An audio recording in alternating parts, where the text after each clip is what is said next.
జై భీమ్ సోదరులారా, నేను మీ కార్య వినయ ప్రకాష్ మాట్లాడుతూ ఉన్నాను. దళిత రాజ్యాధికార వేదిక. ఇక యుద్ధం ప్రకటించిన మన మాల సోదరులు, మొన్న వీడియో చేశా, మాల నాయకులారా చచ్చిపోండి అని ఒక వీడియో చేసేటప్పటికి మన కొంతమంది హాఫ్ నాలెడ్జ్ నేను చెప్పిన పట్టుమని 10 మంది కూడా వెనకాతల లేని జాతీయ నాయకులుగా చెప్పుకున్న మన మాల సోదర నాయకులు కానీ, అలాగే కొంతమంది మన మాదిగ సోదరులు కానీ నేను పెట్టిన వీడియో కింద కంటిన్యూగా నెగిటివ్ కామెంట్లు పెట్టారు. చాలా సంతోషం. ఎందుకంటే మనకి మన రాజ్యాంగ నిర్మాత డాక్టర్ బాబాసాహెబ్ అంబేద్కర్ గారు మనకి స్వేచ్ఛలు ఇచ్చారు. మనకి ఏం మాట్లాడుకోవాలన్నా మన తాలూకా భావ వ్యక్తీకరణ స్వేచ్ఛని ఇచ్చాడు. మనం మాట్లాడుకోవచ్చు, మన వాక్ హక్కు ఉంది, దాన్ని ఉపయోగించుకోవచ్చు.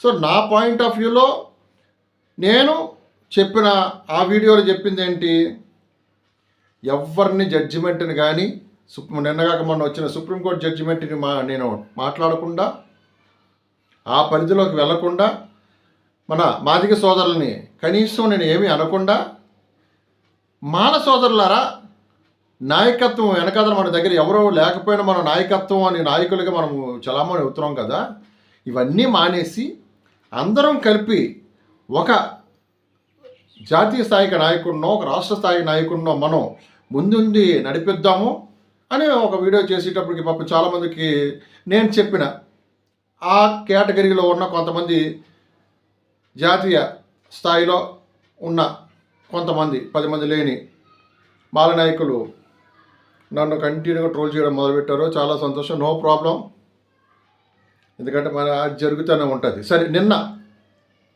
దీనికి సంబంధించి ఇప్పుడు అమలాపురం మాజీ ఎంపీ జీవి హర్షకుమార్ గారు రాజమండ్రిలో ఒక కార్యక్రమాన్ని ఏర్పాటు చేశారు. రాష్ట్రంలో ఉన్న అనేక మంది పేరున్న నాయకులు అందరూ కూడా ఆ కార్యక్రమానికి హాజరవడం జరిగింది. చాలా సంతోషకరమైన పరిణామం అది.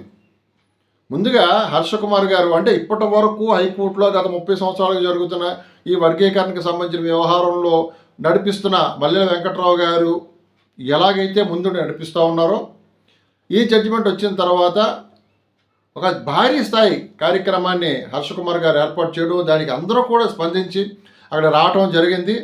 దానికి సంబంధించి ఒక కార్యాచరణ ఏర్పాటు ఎలా చేయాలి, దీని మీద ఎలా పోరాటం చేయాలి, ఆర్టికల్ 341 ప్రకారం ఇది ఏం జరగకుండా జడ్జిమెంట్ ఎలా వస్తుంది, రాజ్యాంగాన్ని ఇప్పుడు హర్షకుమార్ గారు చెప్పినట్టు ఒక రాష్ట్రపతి కావచ్చు, ప్రధానమంత్రి కావచ్చు, ముఖ్యమంత్రి కావచ్చు, హైకోర్టు కావచ్చు, ఆఖరికి సుప్రీంకోర్టు కూడా కావచ్చు, ఏదైనా కూడా డాక్టర్ బాబాసాహెబ్ అంబేద్కర్ గారు రాసిచ్చిన రాజ్యాంగానికి లోబడి రాజ్యాంగ పరిధిలో ఆ సర్కిల్లోనే పనిచేయవలసిన పరిస్థితులు ఉంటాయి తప్ప దాన్ని బియాండ్గా చేయటానికి ఎవ్వరికి కూడా అధికారము హక్కు లేదు. ఇప్పుడు మన నాయకులు చెప్తున్న దాన్ని బట్టి ఆ 7గురి ధర్మాసనం రాజ్యాంగానికి విరుద్ధంగానే జడ్జిమెంట్ ఇచ్చిందే అని అందరూ చెప్తూ ఉన్నారు. దానికి సంబంధించిన లీగల్ ఫైట్ మళ్ళీ జరుగుతుంది. ఈ సోమవారం మల్లెల వెంకట్రావు గారు ఢిల్లీలోనే ఇంకా ఉన్నారు. ఆయన ఉండి దీనికి సంబంధించి రాష్ట్రంలో మాల సోదరుల తరపున ఈ జడ్జిమెంట్ని సవాల్ చేస్తా సుప్రీంకోర్టులో ఆయన పిటిషన్ వేయటం, రివ్యూ చేయటం అన్నీ చేస్తూ ఉన్నారు. అదే సమయంలో మన హర్షకుమార్ గారు కూడా కార్యాచరణ ఏర్పాటు చేయడం జరిగింది. సోదరులారా, ఇక్కడ ఒక విషయం చెప్తా ఉన్నాను మీకు, మాదిగ సోదరులారా, మీకు చాలామంది నాకు పెట్టిన కామెంట్లో, నెగిటివ్ కామెంట్స్లో, ఇంతకాలం మీరు మాల సోదరులు తిన్నారు, అక్కడ బీప్ మేము తినొద్దా అన్నారు. సోదరు, మిమ్మల్ని తినొద్దు అంటూలేదు, మనందరం అన్నదమ్ములమే. కాకపోతే మనం ప్రతి ఒక్క కామెంట్ పెట్టేటప్పుడు, ఒక విషయం మాట్లాడేటప్పుడు మనకి మినిమం నాలెడ్జ్ ఉండాలి, కనీస అవగాహన ఉండాలి. ఇదే జడ్జిమెంట్ని ఆంధ్రప్రదేశ్లో మాల సోదరులు ఎలాగైతే దీన్ని వ్యతిరేకిస్తూ ఉన్నారో అదే స్థాయిలో తెలంగాణలో ఉన్న మాదిక సోదరులు కూడా ఈ వర్గీకరణకి వ్యతిరేకంగానే మాట్లాడుతున్నారు. అది కొంచెం తెలుసుకోండి మీరు. ఎందుకంటే మాల సోదరులే తినేస్తున్నారు, మాదిగ సోదరులు తినటం లేదు, ఓకే ఒప్పుకుందాం పో అని, ఓకే మీరు అన్నట్టే ఒప్పుకుందాం. అయితే ఈ వర్గీకరణ విషయంలో అంతా సజావుగా ఉండి అంతా కరెక్ట్గా ఉంటే మరి తెలంగాణలో ఉన్న మన సాటి మాదిగ సోదరుల తాలూకా నాయకులు ఈ జడ్జిమెంట్కి వ్యతిరేకంగా మేము పోరాటం చేస్తాము, రేవంత్ రెడ్డిని నిలదీస్తాము అని ఎందుకు అంటున్నారు? అంటే వాళ్ళకి నాలెడ్జ్ లేదా? సో ఈ జడ్జిమెంట్లో కానీ ఈ వర్గీకరణలో కానీ ఎక్కడో బొక్కలున్న విషయం మీకు తెలుసు, మనకు తెలుసు, మన నాయకులందరికీ తెలుసు. కాకపోతే ఎవడి బతుకు తెరువు ఆడు చూసుకుంటూ, ఎవడి నోటుతో ఆడు తీర్చుకుంటూ నాలాగా ఎవడికి తెలిసిన నాలెడ్జ్ ఆడు మాట్లాడుకుంటూ ఉన్నారు. కానీ అసలు విషయం దగ్గర జోలికి ఎవరు రావట్లేదు. ఏం పర్వాలేదు.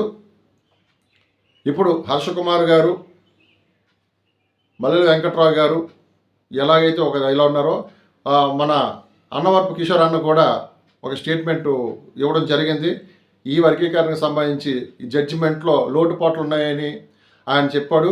ఇంకా కొంతమంది మన మాల నాయకులు సోదరులు బయటికి రావాల్సి ఉంది, వారు రాలేరు అన్నది నాకు తెలుసు. ఎందుకంటే ఎలక్షన్ ముందులో పాపం చంద్రబాబు నాయుడు సంకనాకి ఆయన ఇచ్చిన కవర్లో సూట్ కేసులో తీసుకున్న కొంతమంది మాలా నాయకులు ఉన్నారు కాబట్టి వాళ్ళు బయటికి రావడం కొంచెం కష్టం అవుతుంది. ఎందుకంటే వచ్చారంటే చంద్రబాబు నాయుడు సంగతి తెలిసిన విషయాలే కాబట్టి అవి ఎలా జరుగుతుంది అని చూద్దాము.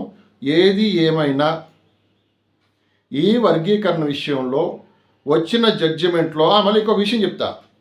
నాకు కామెంట్ని పెట్టిన కొంతమంది సోదరులు అన్నారు, సుప్రీంకోర్టు జడ్జిమెంట్ నేను కామెంట్ చేస్తూ ఉన్నావు, రాజ్యాంగం గురించి నీకు తెలియదు అన్నారు. సోదరులరా, ప్రతి కోర్టుకి ఒక అప్పీల్ అంటూ ఉంటుంది. ఇదే ఫైనల్ జడ్జిమెంట్ కాదు. నేను మొన్న చెప్పింది కూడా అదే. 7 అయిపోయింది, 9 మంది ఉంటారు, లేకపోతే 11 మంది ఉంటారు, ఆ బెంచ్కి వెళ్ళొచ్చు అని నేను చెప్తే అదేదో నేను తప్పు మాట మాట్లాడినట్టు మన మాల సోదరులు కొంతమందో, మాదిగ సోదరులు కొంతమందో నన్ను ట్రోలింగ్ చేశారు. No problem. ఎందుకంటే రాజ్యాంగంలో కానీ భారత న్యాయశాస్త్రంలో కానీ మనకి ఆప్షన్స్ ఉన్నాయి. ఒక కోర్టులో జడ్జిమెంట్కి ఇంకో కోర్టులో అప్పీల్ చేసుకోవడానికి, సవాల్ చేసుకోవడానికి మనకి అవకాశాలు ఉన్నాయి. కాబట్టి ఇది ఏమి తప్పు కాదు, ఇది ఫైనల్ జడ్జిమెంట్ కూడా కాదు. ఏది ఏమైనా మళ్ళీ మన మాల మాదిగ సోదరుల మధ్య యుద్ధం ప్రారంభమైంది. సరే, అంతిమ విజయం ఎవరిది ఏటైనా ఇందా చెప్పినట్టే, నేను ఇక్కడ మాల సోదరులు ఎలాగ నష్టపోతారని అంటున్నారో అదే విధంలో తెలంగాణలో మాదిగ సోదరులు కూడా నష్టపోతామని అంటున్నారు. కాబట్టి ఈ విషయంలో రాజ్యాంగానికి లోబడే జడ్జిమెంట్లు కానీ ఆర్డర్స్ కానీ రావాల్సి ఉంటుంది నా నాలెడ్జ్ ప్రకారం.